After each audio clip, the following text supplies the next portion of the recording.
Madurai communist கட்சியோட MP சூட்டு வெங்கடேசனுக்கு ஜால்ரா அடிக்கும் ஜால்ராக்களுக்கு சில கேள்விகள், அதுக்கு உங்களால பதில் சொல்ல முடிஞ்சா சொல்லுங்க. தெளிவா சொல்ற, சூட்டு வெங்கடேசன் தான். உங்க காதல வேற ஏதாச்சும் வந்துச்சுன்னா நான் பொறுப்பு கிடையாது. சூட்டு வெங்கடேசன் 2019 பாராளுமன்ற தேர்தல் நிற்கும் போது சூட்டு வெங்கடேசனோட சொத்து மதிப்பு 18 லட்சம். மீண்டும் 2024 பாராளுமன்ற தேர்தல் நிற்கும் பொழுது சூட்டு வெங்கடேசனோட சொத்து மதிப்பு 2 கோடிக்கு மேல. 5 வருஷத்துல எப்படி சார் நீங்க 2 கோடி ரூபாய் சம்பாரிச்சீங்க, சொத்து சேர்த்தீங்க? அது மக்களுக்கு சொல்லி கொடுத்தீங்கன்னா, மக்கள் ஒரு 20 லட்சமா சேர்த்தாங்கன்னா அவங்க வாழ்வாதாரம் நல்லா இருக்கும் தானே? அதுக்கு இந்த அல்லக்கைகள்லாம் பதில் சொல்லுவாங்களான்னு பொறுத்திருந்து பார்ப்போம். இதே மதுரை மாவட்டத்துல 1997 வல்லாபுரம் பகுதியில 59வது வார்டு கவுன்சிலராக இருந்த கம்யூனிஸ்ட் கட்சியோட வீரமங்கை தோழர் லீலாவதிய ஒரு கட்சிக்கார வெட்டி கொண்டா. பொம்பளைன்னு கூட பார்க்காம அவங்களை எதுக்காக வெட்டி கொண்டாங்க? அன்னைக்கு ரூலிங் பார்ட்டி எதிர்த்து மக்களுக்காக போராடிய ஒரே காரணத்துக்காக கைவிரல்கள் துண்டாக வெட்டும் அளவுக்கு அவங்களை வெட்டி கொண்டிருக்காங்க. அந்த கட்சி வேற யாரும் கிடையாது, திமுக கட்சியில் இருக்கிறவங்க தான் இந்த லீலாவதியை வெட்டி கொண்டாங்க. அன்னைக்கு முதலமைச்சராக இருந்தது கருணாநிதி. அதை எதிர்த்து இன்னைக்கு அந்த லீலாவதிக்கு நினைவேந்தல் இவங்களால நடத்த முடியுமா?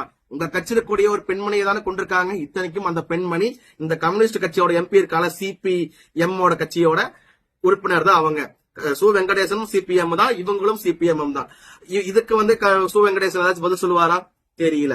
மீண்டும் 1999 திருநெல்வேலி மாவட்டம் மாஞ்சோலையில கூலி உயர்வு கேட்டு போராட்டம் பண்ண தொழிலாளிகளை அன்னைக்கு முதலமைச்சராக இருந்த கருணாநிதி காவல்துறையை ஏவி விட்டு அடிச்சதுல தாமிரபரணி ஆத்துல விழுந்து 17 பேர் செத்து போனாங்க.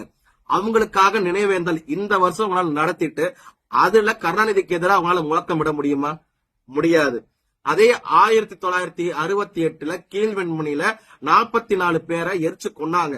அதை எதிர்த்து அன்னைக்கு முதலமைச்சராக இருந்தக்கூடிய அண்ணாதுரைக்கு எதிராக கருத்துக்களை இன்னைக்கு இந்த கம்யூனிஸ்ட் கட்சியினால முன்வைக்க முடியுமா? முடியாது.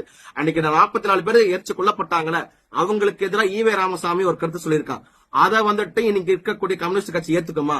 தெரியாது. அதே 1954 அம்பேத்கரை காங்கிரஸ் கூட சேர்ந்துகிட்டு ஒரு கட்சி தோக்கடிச்சிச்சு. அந்த கட்சி வேற எதுவும் கிடையாது, கம்யூனிஸ்ட் கட்சி தான். கம்யூனிஸ்ட் கட்சி தான் 1954 அம்பேத்கரை தோக்கடிக்குது.